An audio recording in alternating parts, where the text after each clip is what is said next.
Session 26, we're going to cover the last portions of this master cycle as we went through everything in the past couple of sessions. Let's start.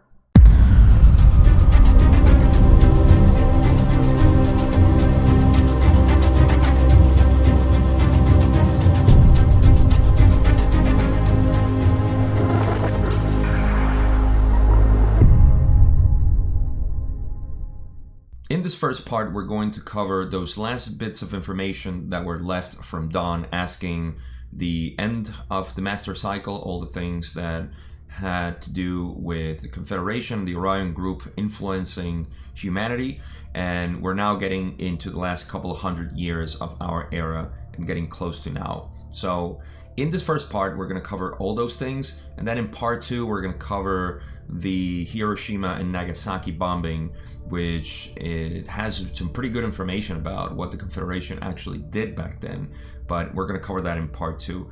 Also, because this is the last session in the original book format, meaning that this was the last session in book one before going into book two, there is some information at the end that it's switched over or around, and I kind of manage it in a way that it makes sense for the raw contact version that I'm using to create the series. So you're going to see that information next week. I'm going to explain it, why I did what I did, and it's just going to make sense then. And that's basically it. We're going to cover all of that, and we are going to start with the session.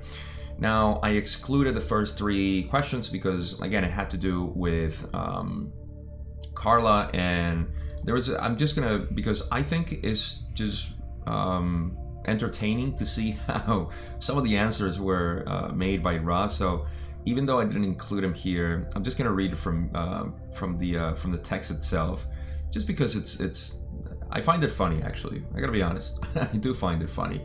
So the first question that Don asked is, is any of the changing of what we have done here for the instrument going to affect communication of the instrument in any way?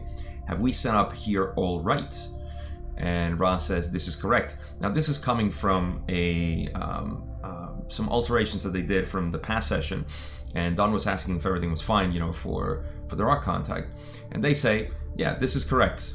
And then Don says, and you mean that everything is satisfactory for continued communication? And they say, we meant that the changes affect this communication. So yeah, it wasn't very clear. And then Don continues and says, should we discontinue this communication because of these changes, or should we continue? And Ra says, you may do as you wish. However, we would be unable to use the instrument at this space-time nexus without these modifications. Again, I just wanted to read that out because it does show how they're very careful to give information about anything, especially when they're asked if they should do something, like, should I do something? They say, well, hey, that's not my call, that's yours. So it's really up to you. But in any case, we won't be able to use this instrument without the modifications that they did. So anyhow, just wanted to read that to you. All right, so now we're going to go into the real meat of this session. And when Don is asking the first question that I have here, moving on to this, Don says, assuming that is all right to continue, we're down to the last 3,000 years of this present cycle, and I was wondering if the Law of One in either written or spoken form has been made available within this past 3,000 years in any complete way, such as we are doing now. Is it available in any other source? And Ra says, there is no possibility of a complete source of information of the Law of One in this density. However, certain of your writings passed to you as your so-called holy works have portions of this law.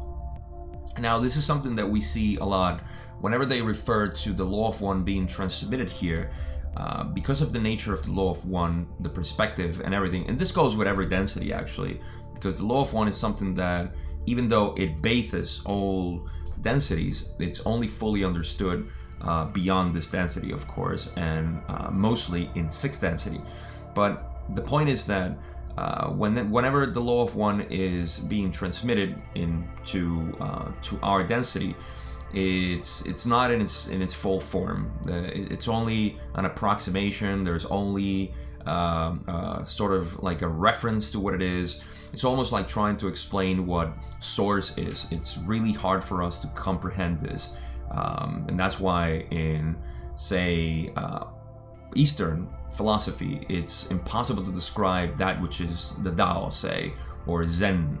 It's not possible to describe in words. It's not even easy to kind of explain it. So in the same way, this is the law of one here. And I think there are so many parallels with all our philosophies in the past.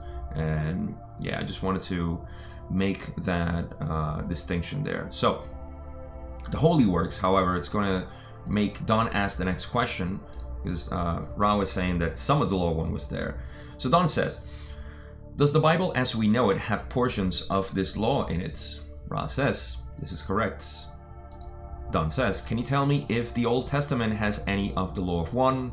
And Ra says, this is correct. And now Don says, which has more of the law of one in it, the Old Testament or the New Testament? Ra says, withdrawing from each of the collections of which you speak, the portions having to do with the law of one, the content is approximately equal. However, the so-called Old Testament has a larger amount of negatively influenced material, as you would call it. So, right off the bat, they're saying that the Old Testament has a large amount of negatively influenced material. Why? My speculation is because the Old Testament has a lot of people writing it, and all the situations happening at that time where the Old Testament was written. All those stories has a lot of influence by negative material, say, and that has to do with the nature of channeling and things that happen and how humans react to these type of apparitions and thought forms and channelings themselves, or say visions and so on. So I think it has to do with the amount of people that were there in writing this Old Testament, whereas the New Testament is basically all of Jesus and his disciples. So it's clear to see why the Old Testament would have a lot of negatively influenced material.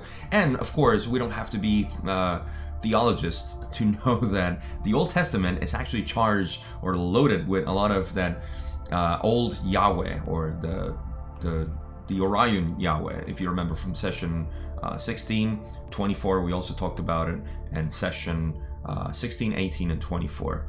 So if you haven't, go watch about Yahweh and you will see why the Orion group had this manipulation over the humanity at that time, which is the Old Testament. So, all right, just wanted to make a point there. Next question is Don saying, which has more of the law of one in it, the Old Testament or the New Testament? And Ra says, we prefer that this be left to the discretion of those who seek the law of one. We are not speaking in order to judge. Such statements would be construed by some of those who may read this material as judgmental. We can only suggest a careful reading and inward digestion of the contents. The understandings will become obvious.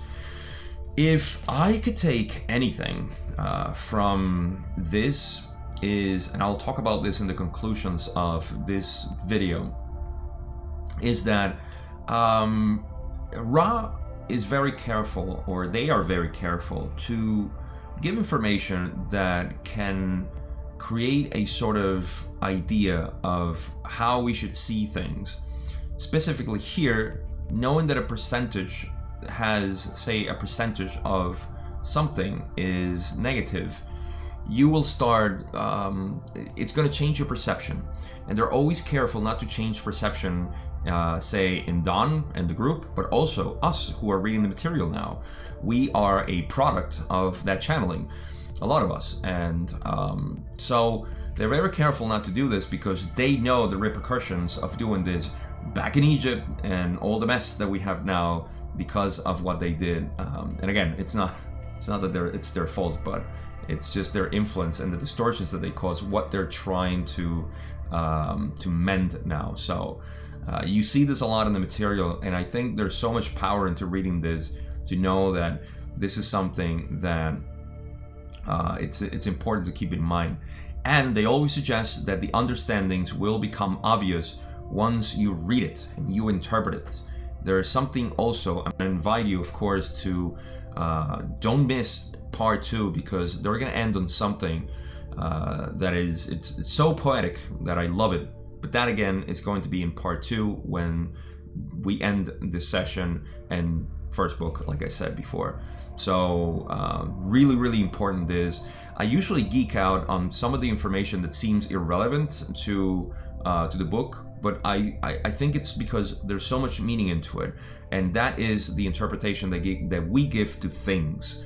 We are very accustomed to give interpretations to things and give power to that. So again, part 2, we're going to cover some of that. Let's just go back and track and continue with the material, where Don says, has Ra communicated with any of our population in this century, in the last, say, 80 years?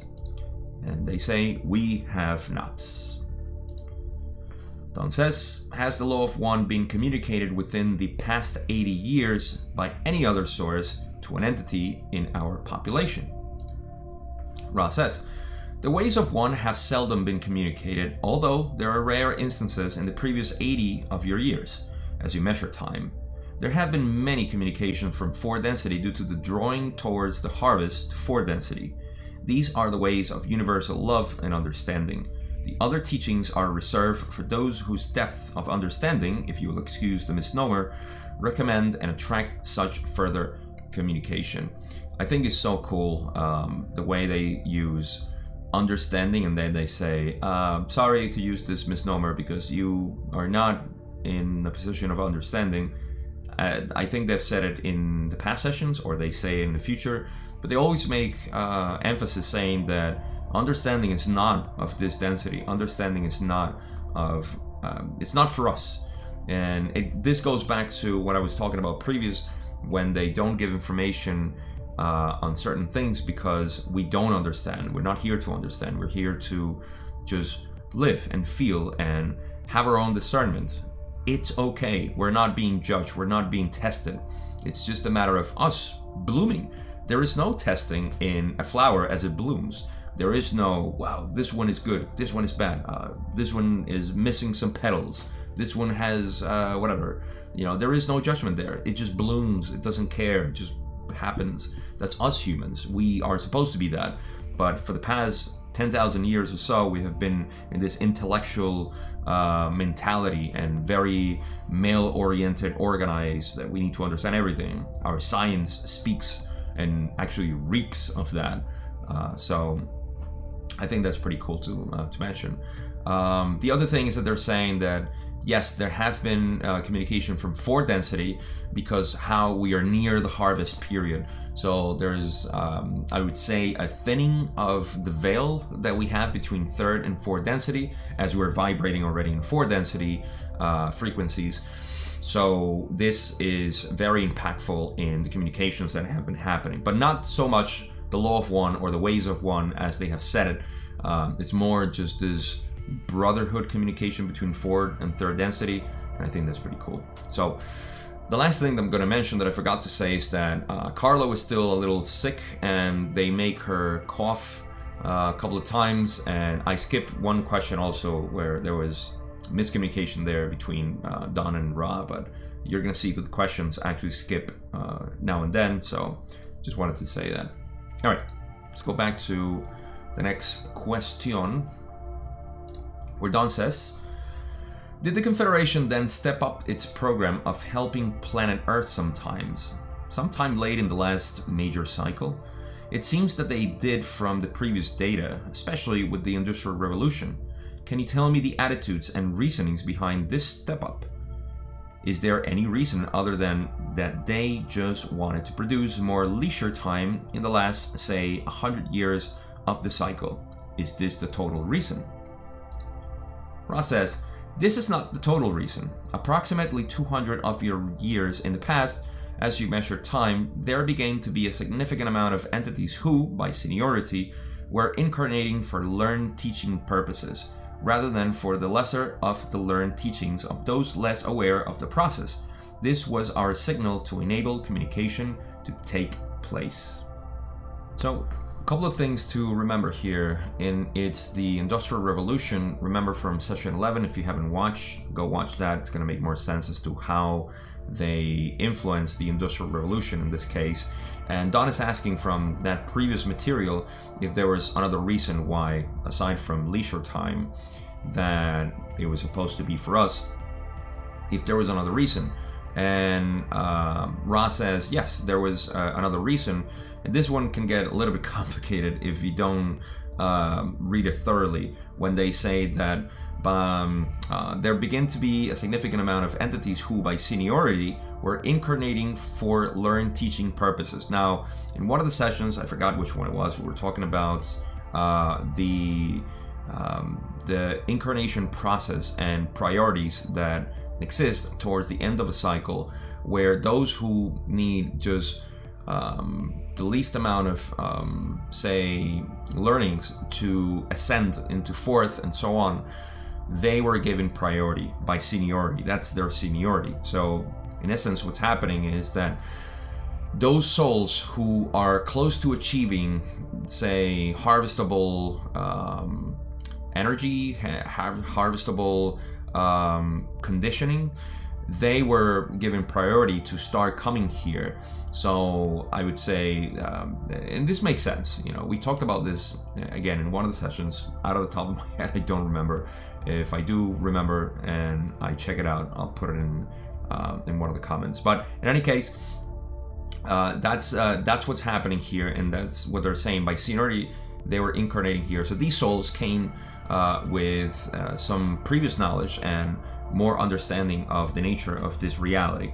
So because of that, they were given the opportunity, and they were not incarnating here more for the lesser of the learned teachings of those less aware of the process. So they were here to get that last bit of knowledge or understanding or just experience itself to ascend, and not so much to give information to other people who were not that aware of the process. So it's almost like, and I hate to use this word, but it was a refining process of incarnative choices from the souls that were coming here. And like I said, it makes sense from the perspective of the soul group that would give priority to those who know that can come here in the last couple of years of this cycle to try and be harvestable, as opposed to those who knew that they had to repeat the cycle. So that's and of course this was their signal to enable communication to take place in the way that they did with wanderers and so on. We're going to talk about one of them here, which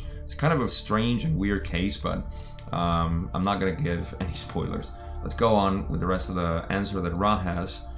And they say, the wanderers which came among you began to make themselves felt at approximately this time. Firstly, offering ideas or thoughts containing the distortions of free will. This was the prerequisite for further wanderers which had information of a more specific nature to offer. The thought must precede the action.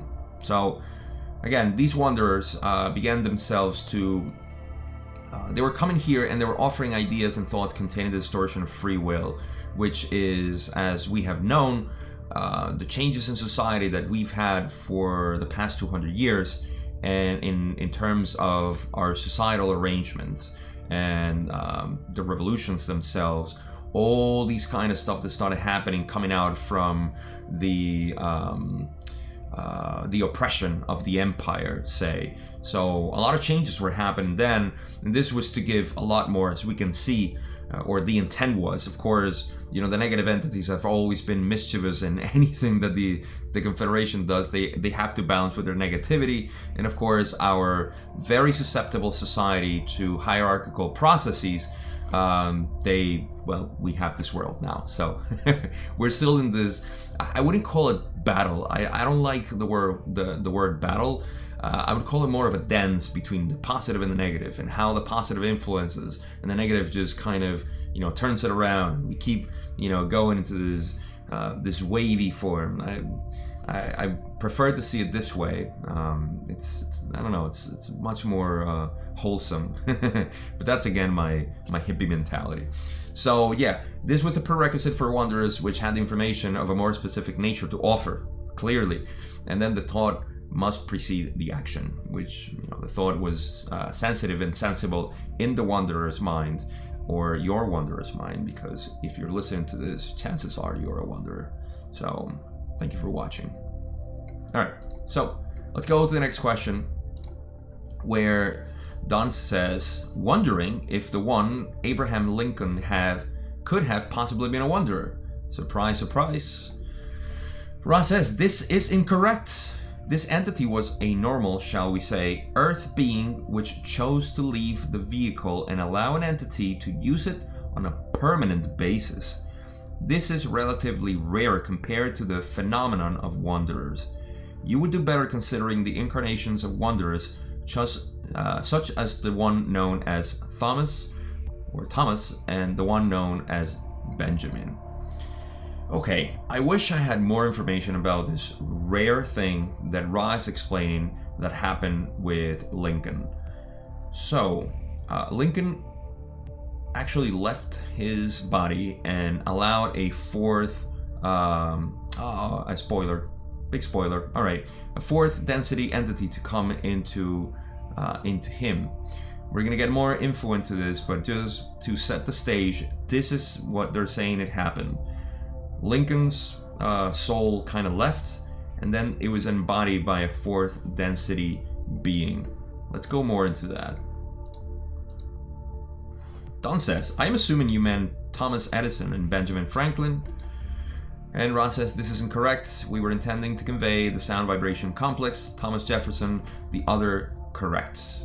All right, really quick note here. Ra mentioned those because Don originally asked if Lincoln was a wanderer, and Ra said, no, you should consider Thomas Jefferson and Benjamin Franklin. So those are the two that were wanderers. But now Don is going to ask the question that we all want to know following Lincoln's depossession. Don says, thank you. Can you tell me where the entity that used Lincoln, Abraham's body, what density he came from and where? All right, I spoiled this already. This entity was fourth vibration. And then Don says, I assume positive. They say that is correct. And was his assassination in any way influenced by Orion or any other negative force? And they say this is correct. So again, we don't know much in this session, but I can tell you from other session, I forgot which number they talk again. I think it's 35, 36, might be off, where they talk about Lincoln again. And there was they explain better the process there, and we're gonna get to that eventually. It's only a couple of sessions away, so don't fret. You can go and read the material if you want to get more explicit information on that. But yeah, apparently Lincoln's body or soul left the body, and it allowed this positive entity to embody him. This was done, again, you can read in the material, I believe it was 1853. I'm not very familiar with Lincoln's biography, but I know this was the time where he was getting ready to join the Republican Party and so on. Like I said, not big on history in that regard with the founding fathers, but you can find some more information if you want. I know it was 1853 where they say this happened, and that's basically it. Now, again, we're going to cover this in later material with the session, the corresponding session, which I tend to forget. All right, so this is all we got for this part of session 26. And in session, part 2 of session 26, where we're going to cover and wrap up this intention that Don had with the first book, and also finish up with a couple of things that were switched around there. We're going to talk about that in the next video, of course, and it's going to be interesting because we're going to talk about Hiroshima and Nagasaki and the nuclear bombing and all that stuff. Now, conclusions are something very important that I actually would love to go back to, and it had to do with when they say that this is the most practical conclusion that I would love to share with you guys with the material that we read today, because it's fascinating to me how there are so many things that we can learn and pick from this material that is helpful for us and our ways to live here with a philosophy. Well, remember, you're listening to a philosopher here, or somebody who likes to philosophize about things, rather. I don't like the titles themselves, but in this case, when they're talking about reading the material, accepting the material, or just absorbing any sort of information and having our own discernment, that's what they're talking about. We are obsessed with getting the right information, the true of the matter. These things are very conventional science, our way of thinking, in that we need to find the fundamental particle of the universe. We need to find the ultimate reality. We need to find whatever. There is no ultimate truth or anything. This is within the constraints of thinking that we are alone in this universe, that we are the maximum expression, or we are this awakened sentient being that is looking for conquering space and time and all this stuff. Well, if you think that way, then yes, you're going to follow this line of thinking where you believe there is one way of interpreting things. And it's a good footnote here to say that my interpretation is definitely not final or ultimate. I would be contradicting myself really bad here. But my way of seeing this is that when we see material, and this goes back to the question 26.8, where they were talking about the Bible itself and how much it was percentage negative or influenced by the Orion group and so on. We don't need to know that. We don't have to know what percentage it's going to influence us, and it's better for us to just absorb the material and just have our own discernment, whatever we believe. There is one thing that I will probably talk about in the future, which is the solar flash, and I keep getting these questions in the comments about the solar flash. In both channels, my Spanish channel and this one, I hear about the solar flash, and I'll have my own opinion in due time. But there is this idea, there's going to happen a solar flash because some information has been transmitted about a possible solar event that will transform everything. And the information is out there. Anybody can read and have their own opinions. But I'll tell you something, just for your own discernment, without giving my own opinion on it. When you read something and it resonates with you, it doesn't matter if the rest of the world thinks otherwise. It's what you feel. And if you feel it's right for you. If there is some sort of negative feeling that comes to you, some feeling of fear or despair or doom scenario or that kind of stuff, that seems to be the signature of negative entities or the Orion group influencing us or creating that idea. So it's your own heart telling you probably not the right thing for you, not the right thing in the universe, in the cosmos, the creator's rightfulness.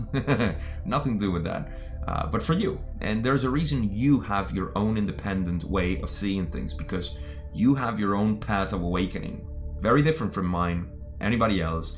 So I think that's very important.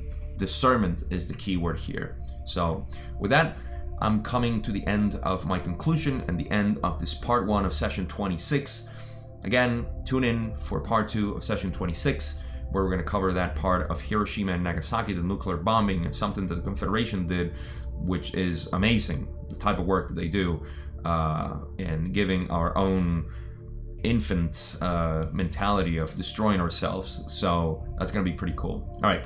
With that, I leave you. Subscribe if you haven't. Like if you liked it. Dislike if you disliked it. Doesn't matter. Just express yourself. Be yourself. And I'll see you in part 2. Thank you.